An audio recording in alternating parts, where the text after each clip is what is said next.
जय हिंद दोस्तों। आज हम बात करेंगे एक ऐसे महान समाज सुधारक की जिसने पूरी दुनिया की सोच ही बदल दी। आइए जानते हैं कि आप जानते हैं जिस समय भारत में लड़कियों को पढ़ना पाप माना जाता था, उस समय एक पति पत्नी ने समाज की सोच बदल दी। उन्होंने न सिर्फ शिक्षा का अधिकार दिया बल्कि समता की नींव रखी।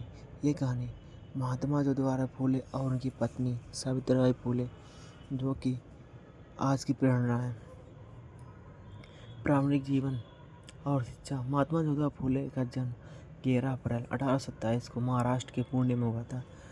वे जन्म से अनटचेबल, उनको लोग कहते थे, यानी शूद्र थे, समाज से थे, जिस समय समाज में बहुत नीचा माना जाता था। बचपन से ही उन्हें जातिगत भेदभाव का सामना करना पड़ा। उनकी प्रारंभिक शिक्षा मराठी में हुई, लेकिन बाद में एक स्कॉटिश मिशनरी स्कूल में पढ़ने का अवसर मिला। वहीं से उनके विचारों की क्रांति आई। दूसरी ओर सावित्रीबाई फूले का जन्म 3 जनवरी 1831 को हुआ था। उस समय लड़कियों की शिक्षा पर पूरी तरह रोक थी, लेकिन ज्योतिबा फूले ने खुद अपनी पत्नी को पढ़ाया और उन्हें शिक्षक बनाया।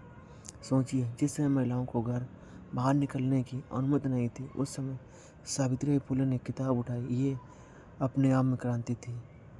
शिक्षा के क्षेत्र में क्रांतिकारी योगदान। 1848 में ज्योतिबा और सावित्री फूले ने मिलकर भारत का पहला लड़कियों का स्कूल पुणे में खोला, जो कि सावित्रीबाई फूले को भारत की प्रथम महिला शिक्षिका के नाम से जाना जाता है। ये सिर्फ स्कूल नहीं था, एक आंदोलन था। उनकी शिक्षा क्रांति की विशेषताएं। पहली बार लड़कियों को पढ़ने का अधिकार मिला। दलित और पिछड़े वर्ग के बच्चों को शिक्षा दी गई। समाज के विरोध के बावजूद मिशन जारी रखा। जब सावित्रीबाई फूले स्कूल जाती थीं तो लोग उन पर पत्थर और कीचड़ गोबर फेंकते थे, लेकिन वे हमेशा अपने साथ एक अतिरिक्त साड़ी लेकर चलती थी और स्कूल पहुंचकर बदल लेती थी। यह उनके संघर्ष और समर्पण का सबसे बड़ा उदाहरण है। समाज सुधारक के महान कार्य। जातिगत के खिलाफ संघर्ष। ज्योतिबा फूले ने जाति प्रथा का कुचलकर विरोध किया। ज्योतिबा फूले ने जाति प्रथा का खुलकर विरोध किया। उन्होंने कहा, सभी मनुष्य समान हैं। उन्होंने दलितों को मंदिर में प्रवेश दिलाने और सम्मान दिलाने के लिए आंदोलन चलाया। महिलाओं के अधिकार के लिए संघर्ष। विधवा विवाह का समर्थन किया, बाल विवाह का विरोध किया, सती प्रथा के खिलाफ आवाज़ उठाई। उन्होंने विधवाओं के लिए आश्रय बनवाए और उनके बच्चों को अपनाया। अनाथ बच्चों के लिए कार्य। उन्होंने अनाथ बच्चों के लिए घर खोला और शिक्षा दी। यह उस समय बहुत बड़ा सामाजिक परिवर्तन था। कृषि और ग्रामीण विकास में योगदान। ज्योतिबा फूले सिर्फ समाज सुधारक ही नहीं बल्कि किसानों के सच्चे हितैषी भी थे। किसानों के लिए उनके विचार, किसानों को कर्ज से मुक्त दिलाने की मांग, सिंचाई और जल प्रबंधन पर जोर, बिचौलिए और जमींदारों के शोषण के खिलाफ आवाज़।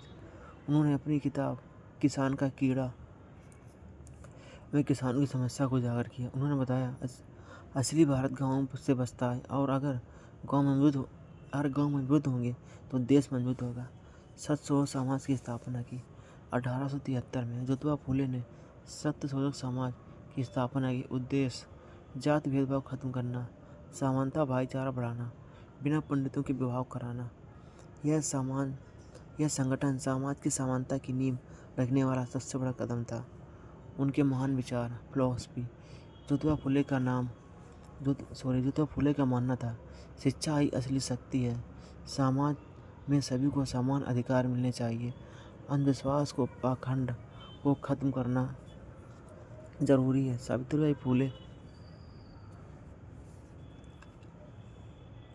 उनकी धर्मपत्नी थी, जो कि पढ़ी लिखी नहीं थी, लेकिन ज्योतिबा फूले ने पढ़ाकर उसको देश की प्रथम शिक्षिका बनाया। प्रमुख उपलब्धियां और सम्मान। भारत की पहले महिला शिक्षिका सावित्रीबाई फूले लड़कियों के लिए पहला स्कूल स्थापित किया। समाज सुधार में आंदोलन की नींव रखी। किसानों और दलितों के लिए आवाज़ उठाई। आज भी भारत उनके नाम पर कई विश्वविद्यालय योजनाएं चलाई जाती हैं। ये स्रोत इंटरनेट रिसर्च से ChatGPT की मदद से लिखा गया है। उनके महान विचार। फिलॉसफी। ज्योतिबा फूले का मानना था, शिक्षा ही असली शक्ति है। समाज में सभी को समान अधिकार मिलने चाहिए। अंधविश्वास और पाखंड को खत्म करना जरूरी है। सावित्रीबाई फूले कहती थी, तुम शिक्षित हो तो तुम स्वतंत्र हो। प्रमुख उपलब्धियाँ और सम्मान। भारत में पहले महिला शिक्षिका सावित्रीबाई फुले लड़कियों के लिए पहला स्कूल स्थापित किया, समाज सुधार की नींव रखी, किसानों और दलितों की आवाज़ उठाई। भारत में उनके नाम पर कई बेदारी योजनाएं चल रही हैं। भारत पर उनका प्रभाव, उनके प्रयासों से महिलाओं को शिक्षा का अधिकार मिला, जातिवाद के खिलाफ जागरूकता बढ़ी, ग्रामीण और गरीब वर्ग को सशक्त बनाया। आज तो हम शिक्षक और समानता की बात करते हैं, उनकी नींव फूले दंपति ने रखी थी। आज के समय में उनका महत्व, आज भी समाज में कई जगह भेदभाव, अशिक्षा, महिला उत्पीड़न मौजूद है। ऐसे में फूले दंपति के विचार हमें प्रेरित करते हैं कि हम उनका सम्मान अवसर देना चाहिए। शिक्षा को हर घर तक पहुंचाना जरूरी है। कंक्लूजन, महात्मा ज्योतिबा फूले और सावित्रीबाई फुले सिर्फ नाम ही नहीं, वे एक सोच है, एक क्रांति है। उन्होंने समाज सबसे कमजोर वर्ग को उठाने का काम किया। उन्हें दिखाया अगर इरादे मजबूत हों तो समाज बदल सकता। उन्हें उनके बताए रास्ते पर चलना और एक सम्मान शिक्षित और विकसित करना बताया। कि आप जानते हैं जिस समय भारत में लड़कियों को पढ़ना पाप माना जाता, उस समय उन दोनों ने, महात्मा ज्योतिबा फुले उनकी पत्नी ने, सावित्री फुले ने एक साहसिक कदम उठाया जो कि आज उनके नाम बहुत ही आदर से लिए जाते हैं। ये कहानी महात्मा ज्योतिबा फुले और सावित्रीबाई फुले की है जो आज भी प्रेरणा है।